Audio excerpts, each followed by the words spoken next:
Hi, I'm Robin Trimingham, and I'm here with Bill Storie, the founder of Olderhood.com, and you're listening to Radio Olderhood Retirement Happiness, a continuing series. So, Bill, what's on your mind today? Hi, Robin. How are you today? I'm actually really good. But I really wanted to ask how you are because it's been almost a year since you retired. So tell me, That's what's right. your first year really been like? Yeah. I mean, that's a good question actually because it's been. I think in some respects it's been challenging. I don't think that it's as easy as some people seem to think it is. Is it like what you thought it would be like?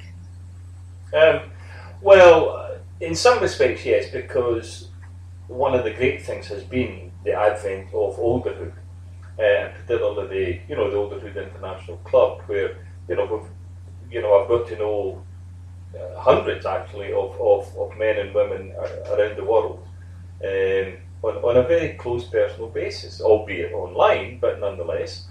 So I think that was something that was probably not planned for, but I mean, I did have it in my mind to do something along those lines, but I think the kind of success of Olderhood has taken us all by storm. I think it's taken you by storm as well. Oh, I know. We now have friends in India and the Philippines and Malaysia and all over the place. So I think that's been, I think that's been wonderful. So what's surprised you the most about retirement? Trying to fill up the day, I think, is the most surprising thing. And I find that interesting too, because I know you did have a plan, and or at least an idea as to how you're going to fill the day when you left your day job. Yeah, but 24 hours is quite a long number, big number. Oh, you've noticed that? Well, I have. I've noticed it now. I think when you're working, and I think certainly, well, I think in my case, the last couple 3 years of working was particularly, heavy going, meeting after meeting after meeting, problem after problem, and I mean, the day would fly by before you knew who you were. It was 4 o'clock. Bill, are you telling us that your biggest problem right now is you don't have enough problems? No, I don't. It's not that. It's just that I don't have enough things to do that are of interest, and I think that's the biggest. So, do you think that people should keep working until they have a 20-year plan as to what they're going to do when they stop working? Not necessarily, but I do think that if you keep working, I don't think there's anything wrong with that. And now some people would say that they need to keep working because of the money, and that's perfectly reasonable, perfectly understandable, perfectly acceptable. There's no argument about that. But I think if you can adjust your life, then certainly taking the retirement, be that early retirement as it was in my case, does require a lot of thinking. I mean, you talked in your article today, which by the way I thought was an excellent article, about having, as you called it, a 20-year plan, that which I agree with.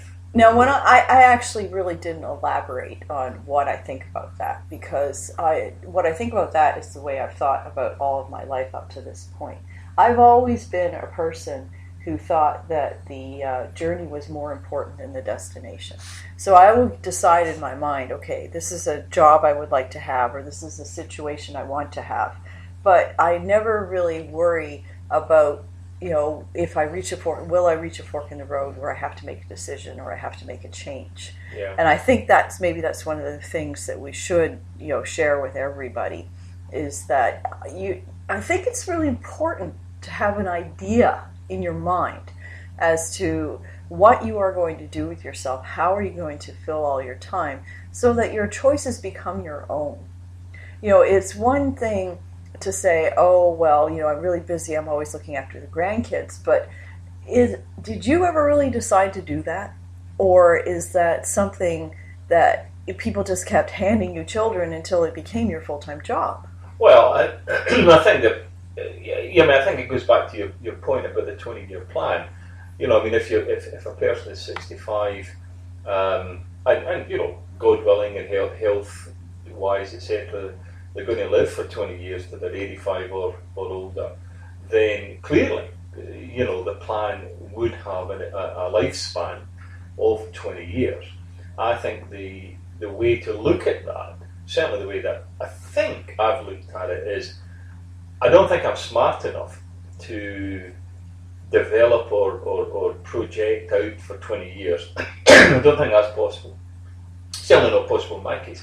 But I do think that, a 5-year plan, and okay, do the arithmetic, that would mean that you could do 4 5-year plans. And that allows you the flexibility to, at the end of plan number 1, as it were, the first 5 years, where maybe in that first 5 years you do keep working, and you do, commute or whatever it may be, that you can, health-wise, be okay in doing that. So your thought is that around year 4 you would sort of reassess and say, okay, I think so. How have I liked the last 4 years? Do I want to do this some more? Do I want to make radical changes again? Exactly. That's exactly right. Yeah, I think, to be perfectly honest, I think a 20-year plan would scare most people, and not the least of which, because it kind of presupposes that they're going to live for 20 years. There's a thing inside their mind, call it psychological if you wish, that sort of says, oh, wait a minute, I don't think I could do a 20-year plan. I may not live for 20 years. Whereas I think if you bring it back down into bite-sized plans, 5 years, and again, I would say, if your health holds up, obviously, but I think on a 5-year plan, it's much easier to comprehend. Now, I read in a magazine on an airplane a long time ago that there was this Japanese industrialist who'd made millions and millions of dollars, and he was like 70 years old and still working full time, and everybody was asking him, how do you do it? Because he would go out partying half the night like a teenager. And he said that everybody's biological potential, you, me, everyone, is 120 years. Wow. And that most of us get old and pass away because we tell ourselves that, we're 60, it's time for us to get old and die. And he said that if you get up in the morning every day, look yourself in the mirror with all sincerity and say, my biological potential is 120 years. I am 60, I'm only half done, that you will live a significantly longer amount of time. Well, certainly from a psychological point of view, that's very interesting, and I think I could, I can understand that. From a physical point of view, it may be slightly different because maybe you do have health problems or whatever. That what I'm saying is that if you say to somebody when they're about to retire, okay, you need a 20-year plan, I think most people would shy away from that. I think most people would be concerned by that. I think most people would if you're be going to live to be 120, you need a 60-year plan. Can you believe that?